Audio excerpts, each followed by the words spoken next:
baby.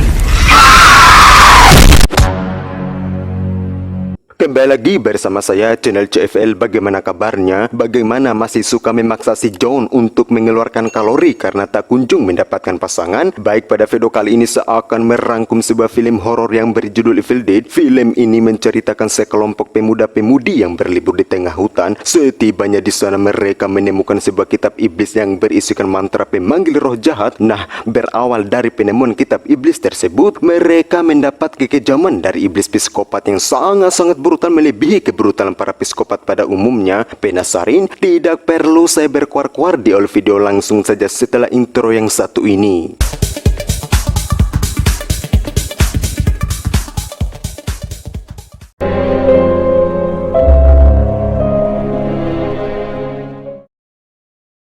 Di awal film kita akan diperlihatkan dengan sosok wanita yang tengah berada di hutan belantara. Terlihat si wanita ini tengah ketakutan dan di wajah indahnya terdapat ada bercak darah. Ini membuktikan bahwa dia sedang tidak baik-baik saja. Dan benar saja, ternyata wanita ini tengah dikejar oleh seseorang yang ketika wanita ini bersembunyi di balik pohon, tiba-tiba wanita tadi terlihat sudah dalam keadaan terikat, dan ternyata terikatnya si wanita ini tidak terlepas dari persetujuan sang ayah atas instruksi dari si tua bangka ini, karena wanita ini rupanya dirasuki oleh roh jahat dan jika dibiarkan akan membahayakan keselamatan hidup umat manusia, termasuk ibu kandungnya telah mati terbunuh akibat roh jahat yang merasuki si wanita ini. Sehingga untuk menghentikan kekejaman roh jahat tersebut, terpaksa wanita ini harus dibikin mati terbunuh sesuai petunjuk yang tertera di dalam kitab iblis tersebut. I love you, baby. Satu abad kemudian, kita akan diperkenalkan dengan orang baru. Untuk itu, mari saya perkenalkan satu persatu. Pertama ada David, ini gagahnya. Kedua ada Olivia, ini cantiknya. Ketiga ada Eric, ini gondrongnya. Keempat ada Mia yang merupakan adik daripada si David, ini parasnya. Tak lupa juga saya perkenalkan kekasih daripada David yang bernama Yuli, ini moleknya. Right. Sorry. Ya, tujuan mereka mendatangi hutan belantara tersebut adalah untuk liburan alias bersenang-senang di dalam hutan sana yang jauh dari suara-suara keramaian. Terlepas dari itu juga alasan mereka memilih hutan sebagai tempat liburan untuk mengkarantina si Mia, karena diketahui Mia rupanya pecandu narkoba dan sudah mencapai tingkat overdosis, sehingga hutan menjadi salah satu metode yang tepat untuk mengurangi keinginan syahwat ketika Mia ingin mengkonsumsi narkoba. Dan tentu di sini Mia melakukan karantina tidak secara mandiri, melainkan ditangani oleh seorang dokter yaitu Olivia. Let's play cold turkey. Malam pun hondo, di mana mereka harus dikejutkan dengan tingkah si Mia yang tiba-tiba teriak yang begitu kencang, dan yang membuat Mia harus teriak karena dia tidak bisa menahan bau yang diciumnya. Dan yang menarik adalah bau tersebut hanya Mia yang dapat menciumnya, sehingga Olivia berasumsi bahwa itu semua tidak terlepas dari efek menahan rasa kecanduan. But there's no smell. You're just extra sensitive right now. Withdrawal's kicking in hard. This shall be good through the night. Dan ya, rupanya Mia memang memiliki penciuman yang sangat tajam. Hal ini terbukti ketika anjing peliharaan mereka dapat mengetahui sumber bau tersebut, yang ketika diperiksa ternyata di balik karpet terdapat bercak darah. Disusul lagi, di balik karpet tersebut mereka menemukan sebuah pintu yang mengarah di bawah tanah. Ketika mereka turun di ruang bawah tanah, sungguh mereka akan terkejut tatkala mereka menemukan bangkai binatang tergantung yang sangat banyak. Maka sudah pantas jika Mia yang memiliki penciuman yang sangat tajam dapat mencium bau bangkai binatang tersebut. Dan ternyata rumah tua yang ditempati mereka saat ini merupakan rumah yang dimana wanita yang kita lihat di awal video tadi diikat dan dibakar di bawah sana. Hal ini ditandai David melihat sebuah tiang yang memang kondisinya sudah terbakar.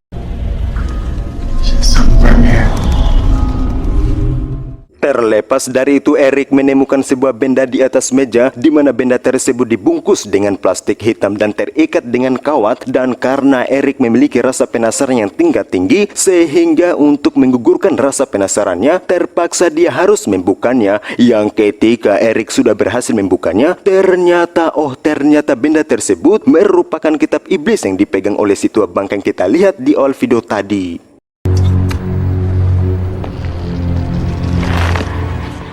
Ya, di dalam kitab iblis tersebut berisikan sebuah mantra-mantra pemanggil roh-roh jahat. Terlepas dari itu, di dalam kitab terdapat sebuah peringatan yang berbunyi bahwa jangan pernah mengucapkan mantra yang tertera di dalam kitab iblis tersebut. Dan seperti yang saya katakan di awal tadi, bahwa si Eric yang memiliki rasa penasaran tingkat tinggi disertai kurangnya ketawakalan, Eric tidak memperdulikan peringatan tersebut, yang justru Eric malah mengucapkan mantra-mantra yang di dalam kitab iblis tersebut tanpa memikirkan apa yang akan terjadi ke depannya, sehingga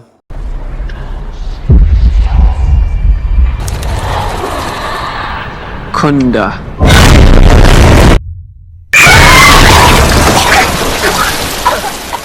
Dan ya, akibat kecerobohan Eric secara tidak langsung telah berhasil memanggil roh jahat, di mana Mia tiba-tiba muntah begitu saja, yang pasti diakibatkan efek daripada kehadiran iblis tersebut. Dan yang menarik adalah iblis ini memanggil atau menyebut nama si Mia, padahal sebelumnya Mia tidak pernah memperkenalkan dirinya kepada si iblis ini. Yang ketika Mia menyadari tempat ini sedang tidak baik-baik saja, dia pun memutuskan untuk pergi dari sana meski Olivia melarangnya.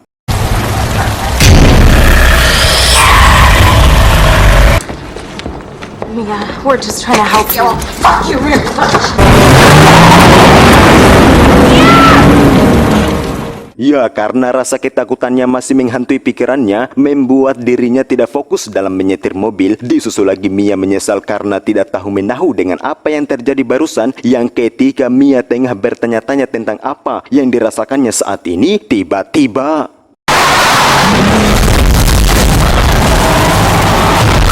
ya, beruntung dari kecelakaan tersebut tidak sampai membuat dirinya mengalami luka yang cukup serius. Bahkan satu goresan pun tidak ada, di mana Mia harus berusaha untuk bisa naik di atas permukaan tanah karena mobil yang dikendaranya jatuh tepat di dalam sungai. Ketika Mia sudah berada di atas tanah, tiba-tiba dia mendapat panggilan dari arah belakang, yang ketika Mia akan melihatnya, tiba-tiba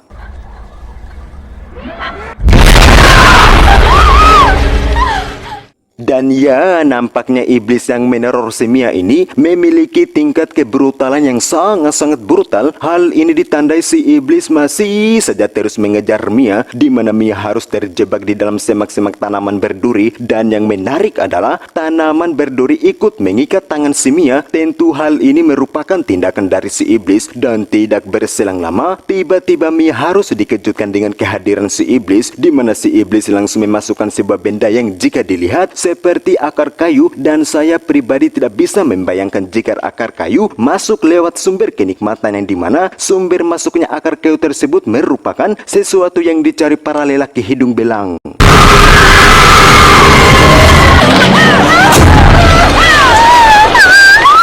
Setelah David dan kawan-kawan berhasil menemukannya, Mia memberikan keterangan kepada mereka secara jujur dengan apa yang dia lihat dan apa yang dia rasakan. Akan tetapi Olivia yang tidak percaya dengan hal-hal mistis, cerita-cerita hantu atau tentang metafisika, Olivia beranggapan bahwa apa yang dirasakan oleh Mia saat ini tidak terlepas dari efek kecanduan narkoba.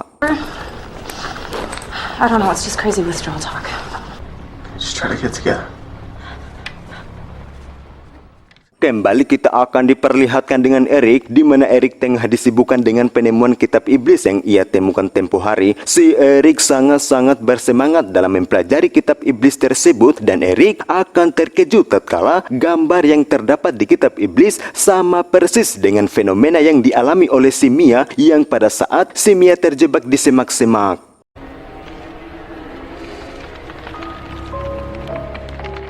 David digegerkan dengan kematian anjing peliharaannya, di mana David berasumsi bahwa ini semua merupakan tindakan si Mia, sehingga David bergegas untuk menanyakan hal ini kepada Mia. Sementara Mia tengah sibuk menyiram badannya menggunakan air panas, dan karena Mia tak menyahut, terpaksa David harus mendobrak pintunya. Di mana Eric melihat keadaan si Mia seperti ini, Eric langsung membuka kitab iblisnya, yang ketika dibuka ternyata lagi dan lagi dia mendapat gambar yang sama persis dengan apa yang dilakukan si Mia tadi. Artinya adalah Mia saat ini jiwanya telah dikuasai oleh roh jahat.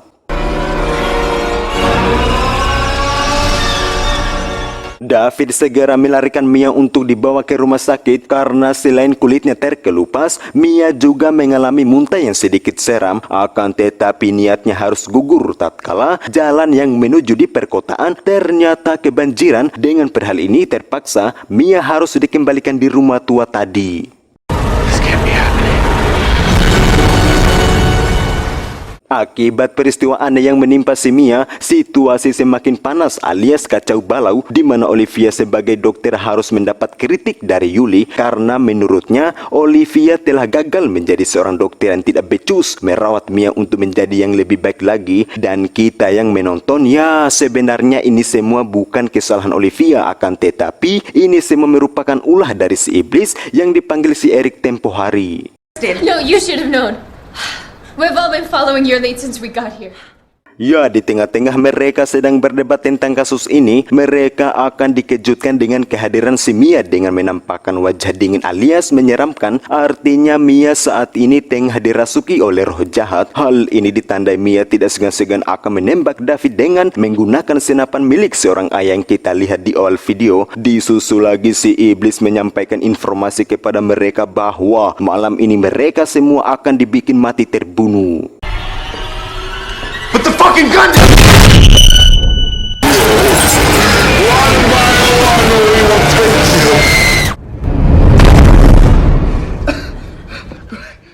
Ya, yang ketika Olivia tengah berusaha merangkak secara perlahan untuk mengambil senapannya, tiba-tiba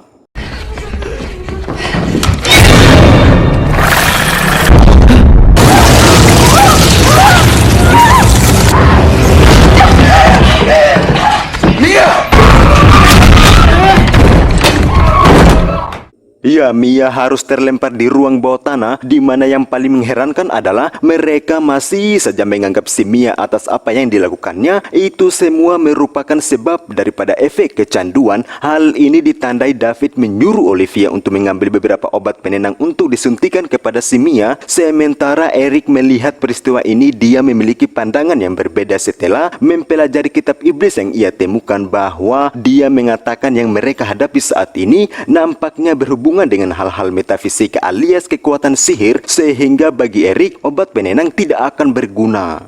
I don't think a tranquilizer's gonna do shit. Ketika Olivia tengah mengambil beberapa obat dan alat suntik, Olivia harus dikagetkan dengan peristiwa yang sangat-sangat tidak masuk akal, di mana cermin yang berada di hadapannya tiba-tiba pecah begitu saja. Dan ya, roh jahat berhasil merasuki tubuh Olivia, di mana sesuai pada gambar yang terdapat di kitab iblis, Olivia akan melakukan tindakan kejam. Hal ini terbukti ketika Eric menghampirinya. Olivia terlihat tengah merobek mulutnya menggunakan pisau, hingga akhirnya terjadilah perkelahian di antara mereka berdua sampai akhirnya Olivia harus mati terbunuh.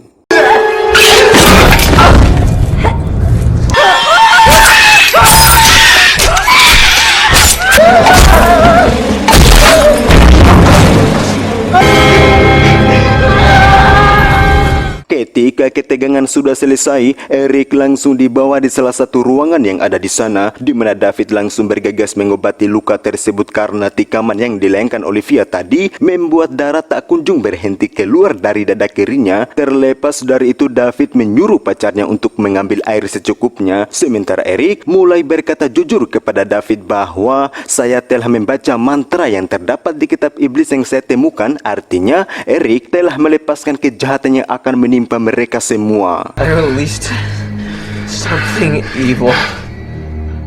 Yuli harus gagal mengambil air tatkala dia dikejutkan dengan pintu ruang bawah tanah tiba-tiba terbuka dengan sendirinya. Tentu hal ini membuat Yuli semakin takut dibuatnya sehingga Yuli memutuskan untuk keluar saja. Akan tetapi si Mia tiba-tiba memanggilnya dan menyalahkan Yuli kenapa dia dikunci di bawah sana. Karena cara bicaranya terdengar seperti Mia sudah kembali normal, Yuli mencoba untuk menghampirinya dengan tujuan untuk mengeluarkan Mia dari sana. Akan tetapi Mia tiba-tiba kembali kerasukan sehingga Yuli bergegas kembali naik di atas sana. Akan tetapi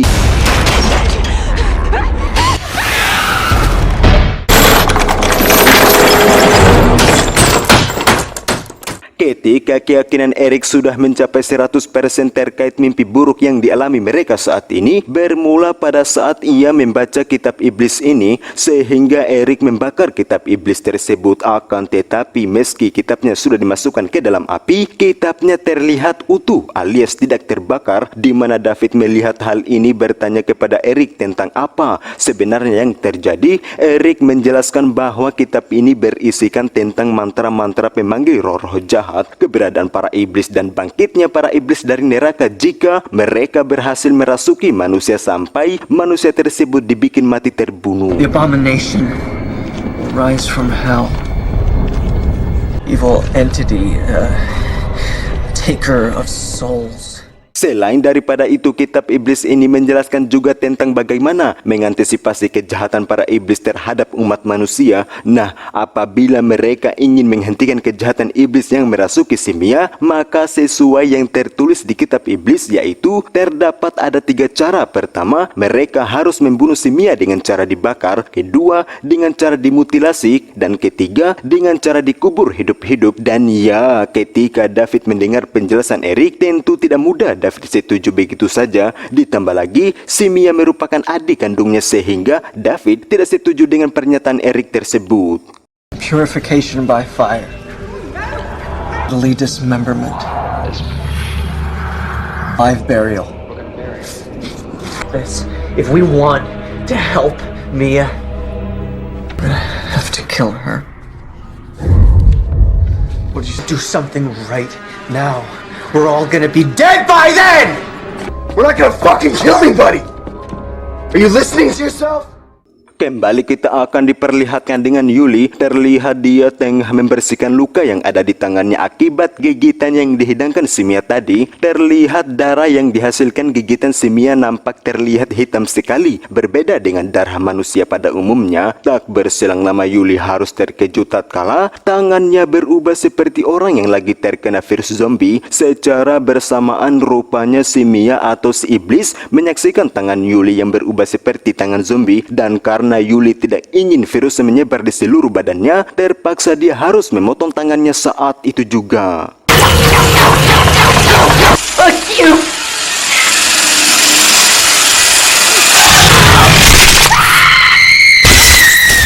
Ya, Eric dan David masih saja berdebat tentang peristiwa yang menimpa mereka saat ini, di mana David sendiri masih bingung antara percaya dan tidaknya tentang penjelasan si Eric terkait kondisi si Mia saat ini. Di tengah-tengah mereka sedang bercakap, mereka berdua akan dikejutkan dengan kehadiran Yuli sambil membawa tembak paku, dan ternyata meski Yuli sudah memotong tangannya, hal itu tidak membuat dirinya terbebas dari gangguan roh jahat. Dan karena jiwa Yuli tengah dikuasai oleh roh jahat, mau tidak mau Eric harus mendapat tembakan beberapa kali yang dilayangkan si Yuli.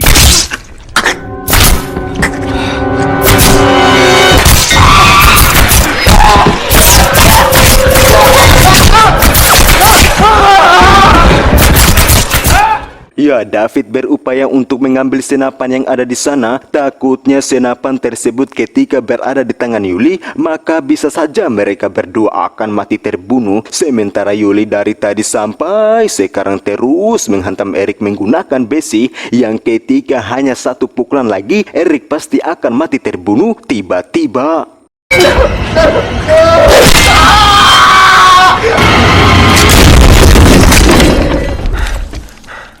Ya, berkat pertolongan David, Eric masih bisa menghirup udara di muka bumi yang penuh fitnah, korupsi, dan kezaliman yang terjadi di mana-mana, di mana David ketika kekasihnya telah menjadi korban para iblis-iblis jahat. David akhirnya percaya dengan penjelasan si Eric. Coba dari tadi David percaya pasti kekasihnya tidak akan mati terbunuh. Untuk itu David langsung bergegas akan membakar rumah tua ini, berhubung si Mia ada di dalam sana. Namun ketika akan membakarnya, tiba-tiba David mendengar pembicaraan mendiang sang ibu atau arwah ibunya, sehingga David membatalkan niatnya tersebut.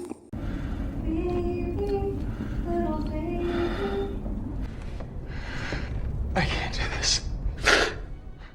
Meski begitu, David tetap melakukan hal yang sama, di mana David akan mengambil cara yang tidak begitu menyakitkannya, itu dia akan mengubur hidup-hidup si Mia. Kemudian David turun di ruang bawah tanah dengan tujuan untuk membawa si Mia dari bawah sana. Tentu hal ini tidak semudah membalikan telapak tangan karena iblis yang merasuki tubuh si Mia tidak segoblok iblis-iblis pada umumnya, sehingga sudah pasti Mia atau si iblis akan menyerang David di dalam sana.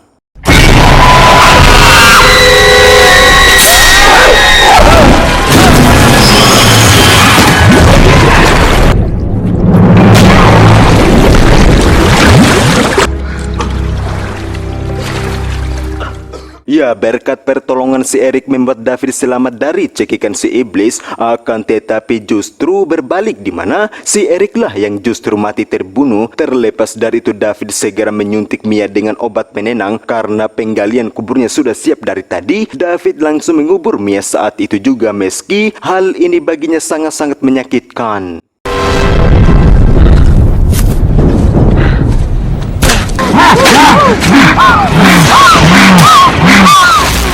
Dan ya, David yang memiliki rasa sayang cinta yang tak terhingga membuat dirinya merasa terpukul bercampur penyesalan karena dia telah mengubur adiknya secara hidup-hidup. Sehingga mau tidak mau untuk menghilangkan rasa penyesalan tersebut, David akhirnya menggali kuburnya dengan tujuan untuk menghidupkan kembali adiknya, di mana David sudah mempersiapkan alat bantu detak jantung yang dibuatnya tadi yang memang sengaja disiapkan. Dan meski alat ini merupakan hasil buatannya sendiri, ternyata dengan alat sekecil itu dapat menghidupkan kembali si Mia dengan keadaan yang sangat-sangat normal.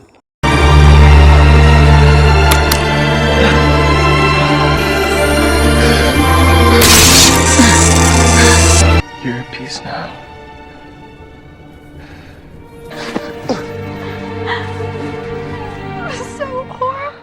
Merasa situasi sudah aman, mereka berdua akan meninggalkan tempat ini. Dan karena kunci mobil ada di dalam rumah tua, terpaksa David harus masuk untuk mengambil kunci mobil. Tak berselang lama, tiba-tiba David tertusuk pisau tepat mengenai lehernya. Dan ternyata yang menikamnya adalah si Eric. Seperti yang kita tahu bahwa Eric telah mati terbunuh, maka sudah pasti yang kita lihat saat ini merupakan iblis yang meminjam jasad si Eric demi membunuh mereka berdua, di mana David menyuruh Mia untuk pergi dari sana, sementara David akan melawan si iblis biadab ini, sehingga David harus mati bersama si iblis tersebut.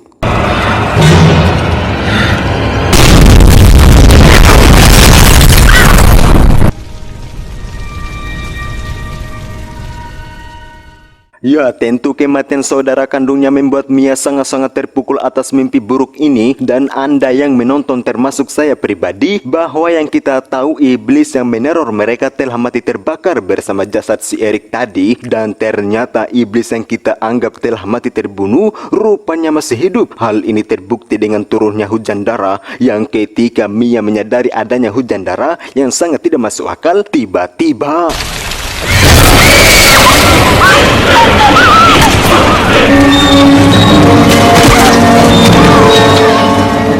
ya, pada film ini secara tidak sengaja telah mengubah makna daripada hujan, di mana kita ketahui bahwa turunnya hujan merupakan rahmat dari Tuhan. Akan tetapi di film ini turunnya hujan bermakna sebagai malapetaka, khususnya bagi si Mia, di mana Mia tengah berusaha untuk kabur dari kejaran si iblis yang sangat-sangat brutal dan biadab ini, sampai akhirnya Mia masuk ke dalam lubang kecil, yang ketika Mia akan membalik ke belakang, tiba-tiba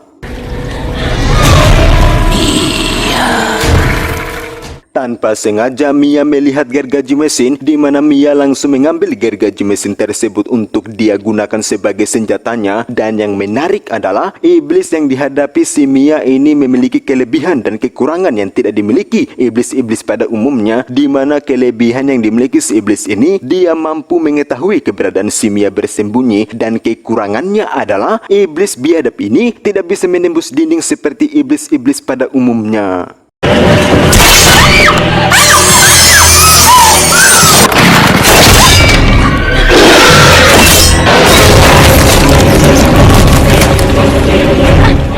Ketegangan masih tetap berlanjut di mana Mia terus berusaha menghindar dari kejaran si iblis sembari berusaha menghidupkan gergaji mesinnya, yang ketika gergaji mesinnya sudah hidup, Mia saat itu juga langsung memotong kedua kaki si iblis.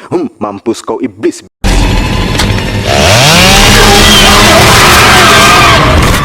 Dan ya, si iblis biadab ini rupanya tidak kapok-kapoknya, masih saja meneror si Mia, di mana si iblis mengangkat mobil mereka yang membuat tangan Mia harus terhempit mobil. Tentu hal ini akan membuat Mia semakin panik dibuatnya, dan karena si iblis biadab tengah menghampirinya dan dia tidak ingin mati terbunuh hanya karena sosok iblis yang tidak berakhlak, si Mia terpaksa harus menarik paksa tangannya yang membuat tangannya terputus. Lalu si Mia segera memotong tubuh si iblis menggunakan gergaji mesin. Mati kau. Based on this motherfucker!